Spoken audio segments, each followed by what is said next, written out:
The Nigeria electricity story, a saga of promise, power cuts and the tireless hope of a brighter future. For decades, the power situation in Africa's most populous country has become a tale of contrast, rich in natural resources, yet plagued by persistent blackouts. NEPA to many Nigerians, that name became synonymous not with power, but with power failure. And when NEPA became PHCN, the Power Holding Company of Nigeria, the joke followed. Please hold candle now. It's a warm evening in Abuja. The sun is setting, casting golden light on bustling streets, and then darkness. The hum of generators fills the air, a familiar soundtrack for millions of Nigerians. Nigeria's journey with electricity began in the colonial era, with the first power plant established in Lagos in 1898. Fast forward to independence, and hopes were high that the electrification would power the nation's development. In the 70s and 80s, buoyed by oil revenue, Nigeria made major investments in hydro and thermal power stations. The Kainji Dam, completed in 1968, was seen as a beacon of progress, but over the years, mismanagement, corruption, and lack of maintenance led to a steady decline in capacity. By the 90s, demand far outpaced supply.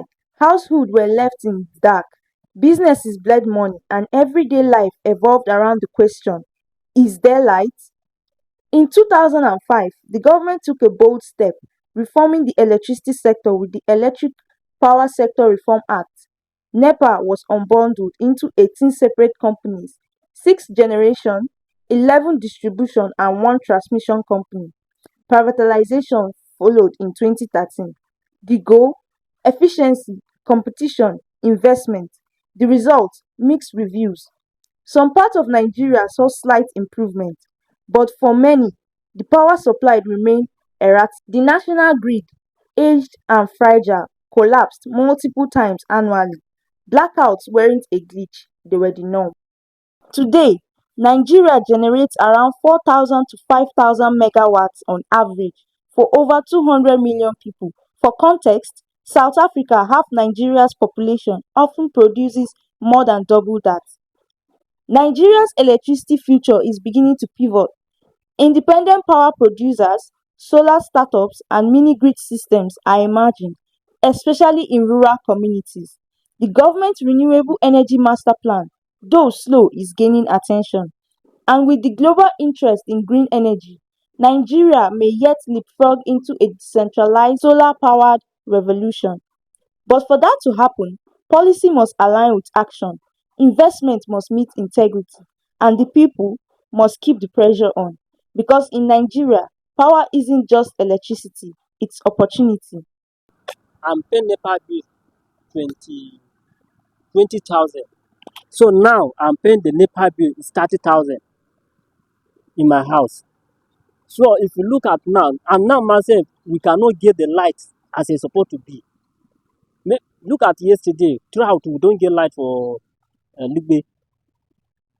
That is the money that we are paying, that big money we are paying, we are not seeing the light we're supposed to see enough for us. That's the experience that I know for the NEPA. And they change everything, they increase the NEPA bill, and we are not seeing light enough. If I apply for the meter, they say they never supply them, they never bring the meter for them, they never bring the meter for them. And what I'm preparing now, I want to buy my own meter. Make I use my money, go direct to buy the meter. I'm not giving the NEPA people again. Last year I applied for them for 2 times, but I didn't see the meter.